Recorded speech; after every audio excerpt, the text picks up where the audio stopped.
नमस्कार मित्रों, अष्टावक्र गीता जो ओशो द्वारा व्याख्या की गई है उसी का सार मैं आपको सुना रहा हूं। आज मैं लेकर आया हूं अध्याय 5 और अध्याय 6।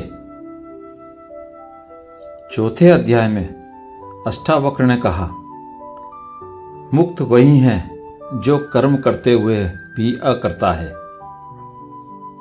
अब 5वें अध्याय में वे एक और गहरा रहस्य खोलते हैं कि मुक्त व्यक्ति का जीवन पूरी तरह सहज है, क्योंकि वह न सुख की ओर भागता है न दुख से भागता है। ओशो कहते हैं, जब तुम किसी चीज से बचना नहीं चाहते और किसी को पाना नहीं चाहते, तभी जीवन का द्वार खुलता है। श्लोक 1।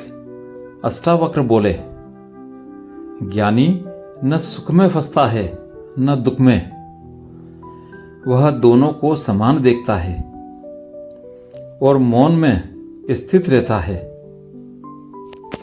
ओशो ने कहा, जनक, सुख और दुख एक ही सिक्के के दो पहलू हैं। सुख की चाह में दौड़ोगे तो दुख अपने आप पीछा करेगा, और दुख से भागोगे तो सुख भी खो जाएगा। ज्ञानी इन दोनों से परे होता है। ओशो कहते हैं, ध्यान का मतलब है सिक्के को ही छोड़ देना, जब न सर चाहिए न पूछ, तब तुम बस मौन में होते हो। श्लोक 2। अष्टावक्र कहते हैं, ज्ञानी संसार में घटने वाली किसी बात को न अपना मानता है न पराया, वह बस देखता है। ओशो की वाणी में व्याख्या, हमारा दुख इस भ्रांति में है कि हम दुनिया की घटनाओं को अपना मान लेते हैं। किसी ने कुछ कहा, मेरे बारे में कहा, किसी ने कुछ किया, मेरे साथ किया। ज्ञानी जानता है सब जीवन की धारा में हो रहा है, किसी के बारे में नहीं, किसी के लिए नहीं। ओशो कहते हैं, जब तुम अपना नाम और रूप भूल जाते हो तो तुम्हें चोट नहीं पहुंचा सकता, तो कोई भी तुम्हें चोट नहीं पहुंचा सकता। अष्टावक्र का 3रा श्लोक। जिसने अपने को शुद्ध चेतना जान लिया, उसके लिए संसार खेल जैसा है। कभी हंसी कभी आंसू, लेकिन भीतर सदा मौन। ओशो कहते हैं, जीवन एक नाटक है, पर हम भूल गए कि हम अभिनेता हैं। सोचने लगे कि हम ही पात्र हैं। ज्ञानी अभिनय करता है, लेकिन भीतर से स्वतंत्र रहता है। ओशो कहते हैं, जीवन को खेल की तरह जीना ही आध्यात्मिकता है। गंभीरता तुम्हें बांधती है, खेल तुम्हें मुक्त करता है। अष्टावक्र का 4था श्लोक।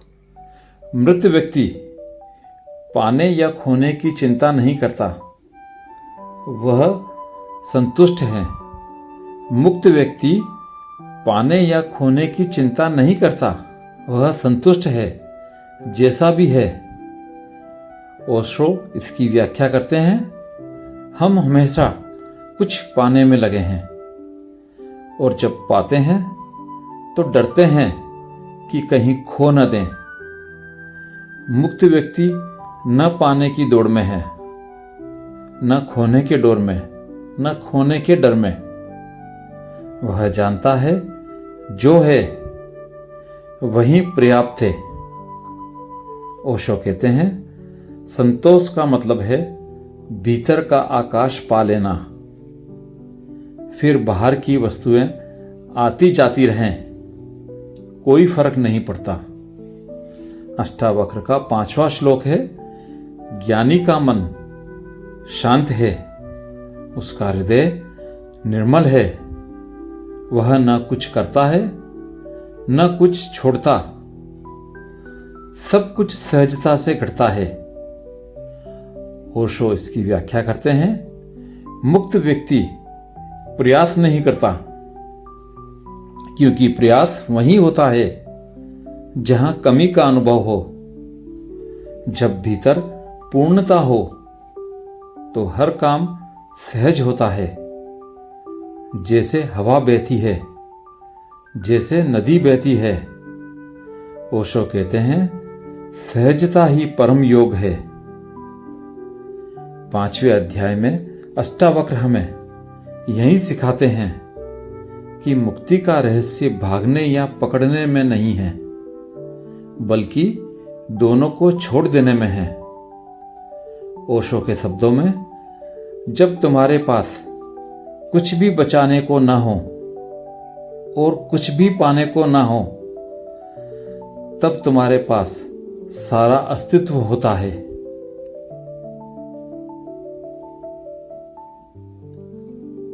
पांचवें अध्याय में अष्टावक्र ने कहा था, ज्ञानी न पाने की दौड़ में है न खोने के डर में। अब 6ठे अध्याय में वे और गहराई से बात बताते हैं कि जिसने अपने को पहचान लिया, उसके लिए यह जगत न बंधन है न मुक्ति, बस एक खेल है। ओशो कहते हैं, जब भीतर का आकाश साफ हो जाता है तो जीवन का हर रंग सुंदर लगने लगता है। अष्टावक्र बोले, श्लोक 1, जो अपने को आत्मा जान लेता है वह संसार के उतार चढ़ाव से अप्रभावित रहता है। वह न प्रसन्न होता है न शोक करता है। ओशो कहते हैं, जनक सुख और दुख तरंगों की तरह है, कभी ऊपर कभी नीचे। अगर तुम नाव में बैठे हो और लहरों से खेल रहे हो तो यह आनंद है, लेकिन अगर तुम लहरों को अपनी जान समझ बैठे तो हर झटका डर बन जाएगा। ज्ञानी तरंगों को देखता है, लेकिन जानता है कि वह खुद समुद्र है। ओशो कहते हैं, जब तुम्हारी पहचान लहरों से हटकर समुद्र से जुड़ जाए तो कोई भी तूफान तुम्हें नहीं हिला सकता। अष्टावक्र का दूसरा श्लोक, ज्ञानी जानता है मैं न बंधा हूं न मुक्त, मैं तो सदा अचल सदा शुद्ध हूं। ओशो कहते हैं, बंधा वही है जो सोचता है कि उससे मुक्त होना है, और मुक्त वही है जो जानता है वह कभी बंधा ही नहीं था। यह सुनने में अजीब लगता है, क्योंकि हम हमेशा मुक्ति को भविष्य में रखते हैं। ओशो कहते हैं, मुक्ति कोई उपलब्धि नहीं, यह तुम्हारी जड़ है, तुम्हारा स्वभाव है, बस पहचान लो। श्लोक 3, जिसके लिए यह संसार स्वप्न के समान है, उसके लिए न खोने का शोक है न पाने का हर्ष। ओशो कहते हैं, सपने में तुम महल पाओ तो खुशी होगी, सपने में तुम खो दो तो दुख होगा, लेकिन जागने पर दोनों मिट जाते हैं। अष्टावक्र कहते हैं, जागो और देखो कि यह संसार भी वैसा ही है। ओशो कहते हैं, जागने वाला कभी हारता नहीं, क्योंकि उसने खेल की सच्चाई देख ली है।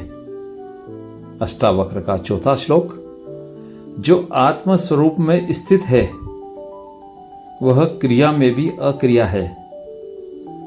उसके लिए सब सहज घटता है।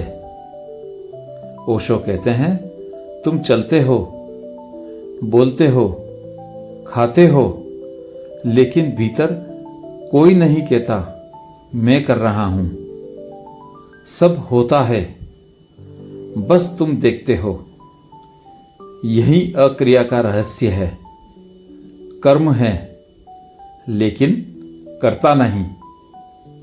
ओशो कहते हैं, यह जान लेना कि जीवन घट रहा है और तुम सिर्फ साक्षी हो, यही ध्यान है। श्लोक 5। ज्ञानी के लिए कोई पवित्र नहीं, कोई अपवित्र नहीं। सब कुछ उसी एक चेतना का खेल है। ओशो की वाणी में व्याख्या, जहां द्वैत है वहीं संघर्ष है। पवित्र और अपवित्र ये मन के बनाए हुए मापदंड हैं। आत्मा इनसे परे है। ओशो कहते हैं, जिस दिन तुमने देखा कि सब में वही एक ऊर्जा है, अच्छे में भी बुरे में भी, उस दिन तुम्हारे भीतर प्रेम का झरना फूट पड़ेगा। 6 अध्याय में अष्टावक्र हमें यही स्मरण कराते हैं। मुक्त वही है जो जान ले कि वह कभी बंधा नहीं था। तब जीवन में सब घटता है, लेकिन भीतर का मौन अडिग रहता है।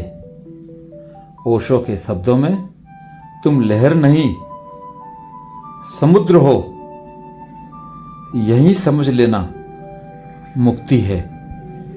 धन्यवाद।